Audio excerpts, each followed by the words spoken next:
Before we get involved in the feedback issue, as a loud professor from New York, I normally don't have problems being heard. I could do this tone or I could put on the microphone. Folks in the back? Perfect? All right. There you go. Unless you like feedback, in which case we could all pretend that we're at my 7th grade dance. All right. So before we begin, I would just like to point out the most wonderful introduction to this, which is Killing Librarianship. But I don't know if you noticed on the way in through this door, this is the sign telling you what was coming up.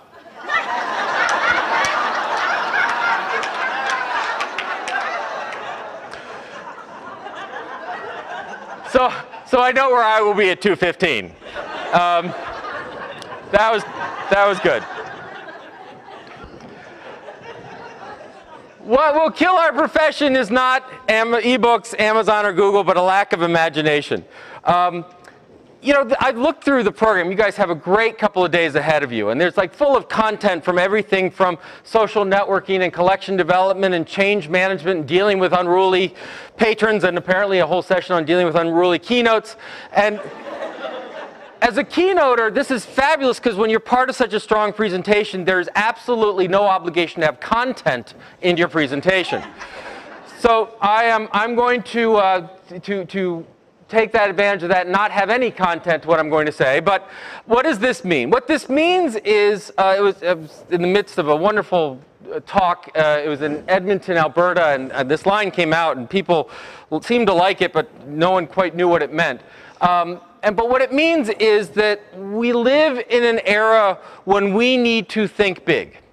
So what I would ask you to do for the next 45 minutes or so is take advantage of the fact that you're not sitting in a library trying to figure out where the toner cartridges are, pointing to where the bathroom is.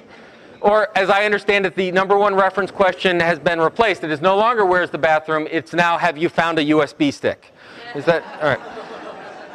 So, let's take advantage of the fact that we're in lovely Burlington, and it's 43 degrees outside, we don't want to go anywhere. And spend some time thinking big, because we are in a time where we desperately need to think big.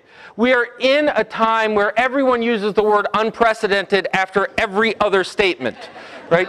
Somewhere someone's talking about an unprecedented challenge in accountancy or something of that nature, right? Everyone's dealing with unprecedented change, great change, whatever.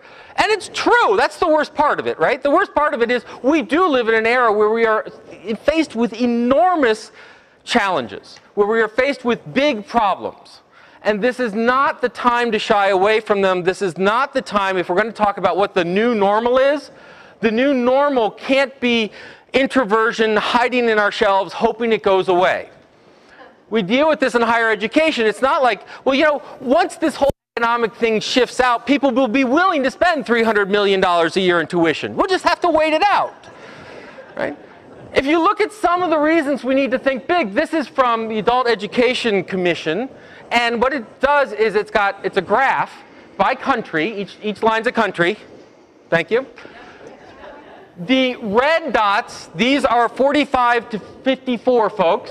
The green dots are folks 25 to 34.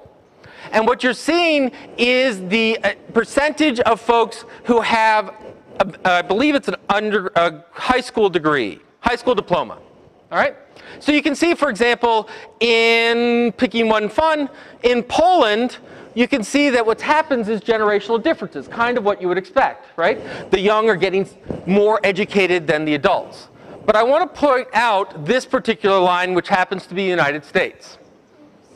And you'll notice something interesting about the chart, which is the red square is above the green diamond. Now, it's not way above, and frankly, we're way up at the top, so we should be pretty happy with ourselves until you look over at something like Korea. Korea is way above us, and they started much farther behind us. One of the big challenges where we need big ideas is in how we educate ourselves, how we prepare for this world. We hear all the time that education is vital, that college education is important, that college is the key to innovation, economic development, la, la, la, la, la, and I'm a professor, so I throw that line out whenever I can. except that we happened to 2010 was the first time where academic debt surpassed credit card debt in this country. And it is not because we've been paying our credit cards back so well. And partly it is. We've been doing pretty well. It turns out that when you don't eat, you don't charge a lot of things. But that graph's going down sort of like inch by inch, and the academic one's doing this.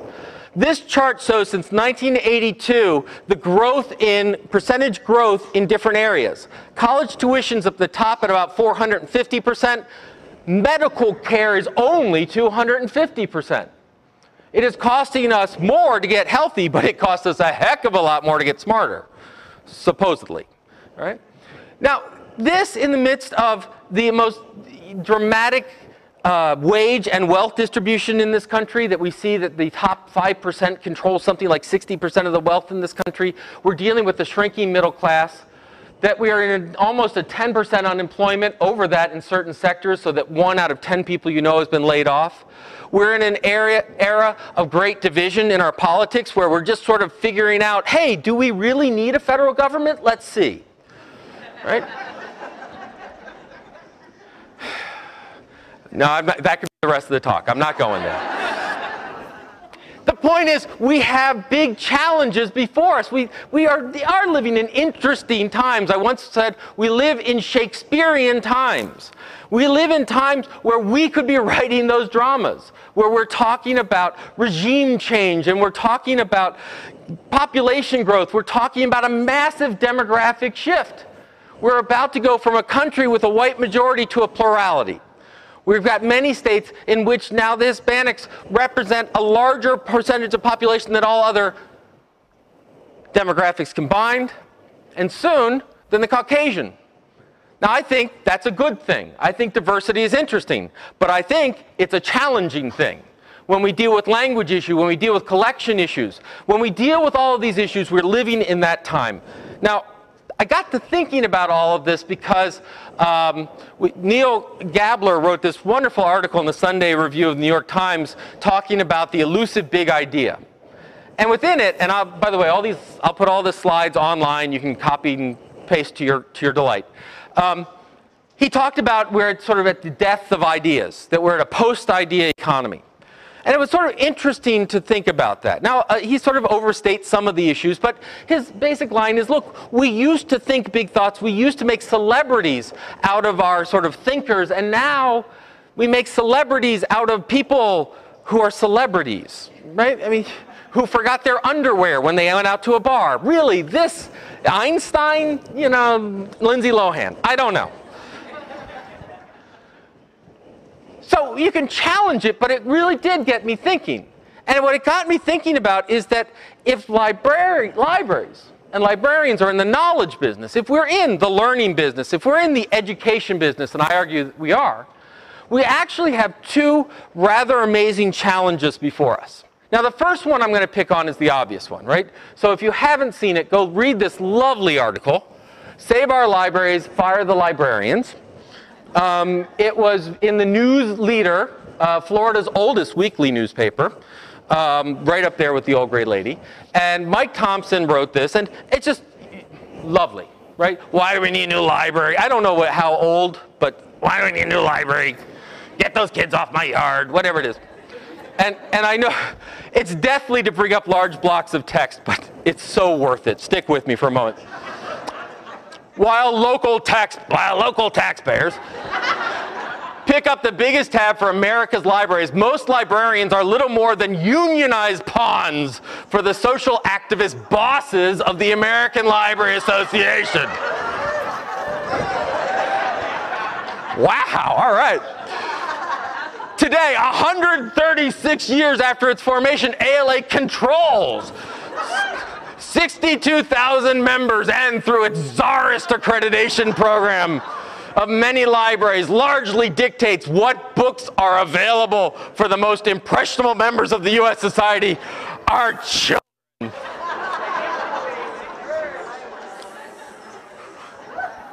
I hear you, comrades, I really do.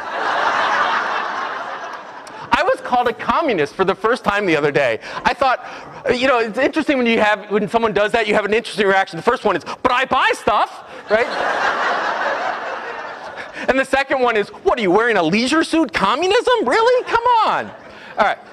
And when that person hears this webcast, I can't wait for the comments. Anyway, so we have this line, right? We go and we talk to librarians, and many a librarian has come up and said, the Tea Partiers are destroying us. I got people who don't understand. People don't believe in libraries anymore. People are small-minded. People are... And I'm not going to be here to argue that everyone has an equally valid thing to say about the world, right? So we have this sort of anti-intelligentsia, anti-library feel out there. And it is very real. We are dealing with that, and we have to deal with it. And I think that's kind of interesting. But what really got me thinking about the big idea one was that I think we have a rather interesting second front that's opening up, second problem. And it can be represented by this. Now, I don't know if you know what Clue is. Clue is the next big thing. What Clue does, and I know you can't read that, so I'll tell you, you can go with your smartphone and walk through New York City, and when you have to go to the bathroom, I'm not making this up, you can rent people's bathrooms. I don't know if it's by the hour. I don't... Right? And if you don't like this one, here's another one. FakeGirlfriend.co. Now this one you probably can read, so you're welcome to try it out on your phones. Now, you save this number, it says girlfriend, you send a text to this number, and what happens is you'll get responded with a random girlfriend-esque message. About a minute later, the fake girlfriend will call you with a pre-recorded message, and after you hang up, tell everyone how great your girlfriend is. That's just so sad, you know? The reason I bring this up is that this is a startup, and my God, someone will probably give them a check, right? The opposite side of this equation from people who don't necessarily believe in libraries' missions, in knowledge and education, all this other stuff, is those that seek to take ideas and monetize them as fast as they can. Right? That what we have is we have a plethora of small ideas. And these small ideas aren't bad. It's just a matter that there's this drive to monetization. That the way that all economic development is going to happen in Connecticut or Rhode Island or here in Vermont is that everyone's going to start their own business. And I think there's actually a lot of valid, and we're going to talk about a lot of valid things to entrepreneurship, to innovation, to startups. But the problem is it quickly becomes, why think about it if you can't monetize it? And what you can monetize tends to be a lot smaller than the issues that we're facing. That what we, you know, wow, we can do moped delivery of cat food. Get me to a venture capitalist and let me patent that before anyone does it, right? This doesn't say, hey, we can solve democracy, right? How do you monetize, well, once again, monetizing democracy, we have the federal government, but we'll keep going. What we have are things like this Me Too mentality, that we go in and, well, it's Facebook, but it's not exactly Facebook, right? It was like when Google Plus came out. What's Google Plus? Facebook with circles.